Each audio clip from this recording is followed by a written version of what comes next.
Hi class, my name is Kayla and today I will be doing a presentation on socialism. What is socialism? Socialism is a political and economical theory of a societal organization that enforces the means of reproduction to be owned, exchanged, and regulated as a whole by the state rather than individual corporations and companies. Socialism enforces equal distribution of wealth and material resources among citizens. Socialism takes away any competition within market buyers, sellers, and any free accesses to goods and services. Who created socialism? Karl Marx is the most influential socialist and considered the father of socialism, communism, and conflict theory. Socialism sparked from the ideals of a communist economic society and Marxism. Karl Marx revolutionized the ideas of socialism that we know today. Karl Marx's definition of socialism is an economic translation, where the sole criterion of product is not for individual desire, but for the product use value for society. The overall goal of socialism is the means of a public marketplace will benefit the society as a whole and will create a stronger and wealthier country. Every individual shares their wealth and will work together for their country. Individuals work in cooperation with one another, and their contribution of production is entitled to be shared with one another. This type of society is to enforce equity and equality within each citizen. Socialism was a response to the growing capitalism from the Industrial Revolution.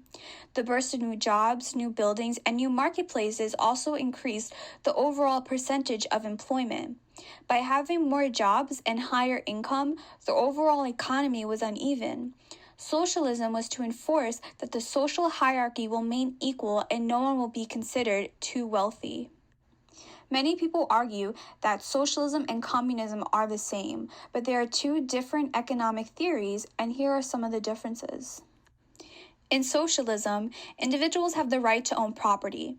Main shares of wealth is communally owned, and socialism is not much affiliated with Karl Marx's vision of society. The most socialist countries, according to Americans, are China, Russia, Sweden, Denmark, etc. Whereas communism, private property does not exist. Property and main shares of wealth is community owned. Communism is more affiliated with Karl Marx's vision of a revolutionary socialist society.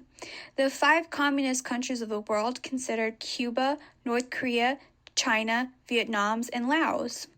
Communism is a societal theory that is also deprived by Karl Marx, where all public property and means of production is publicly owned, where each person works and is paid for their abilities.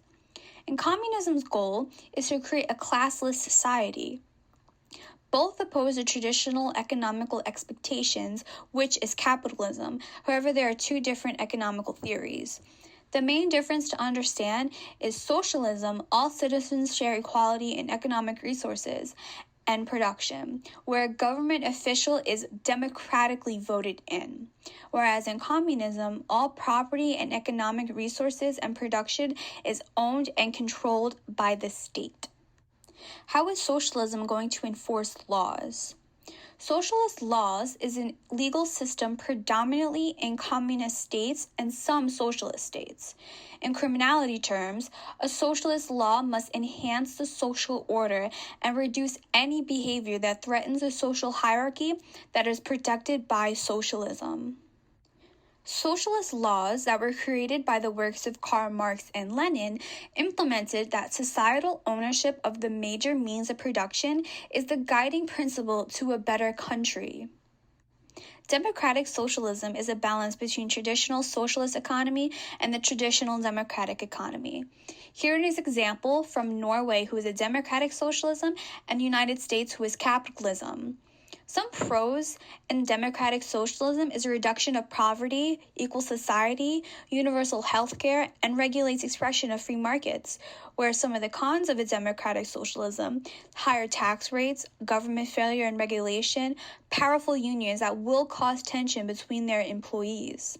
The question that many uphold is how effective is our democratic economy with our high unemployment, high crime rates, and high death rates. Some countries like Norway are now implementing a democratic socialist economy. To wrap this all up, there will never be a perfect economy or society that makes everyone equal. Society and humanity is run off of money. Therefore, any type of economy will never be perfect. Thank you.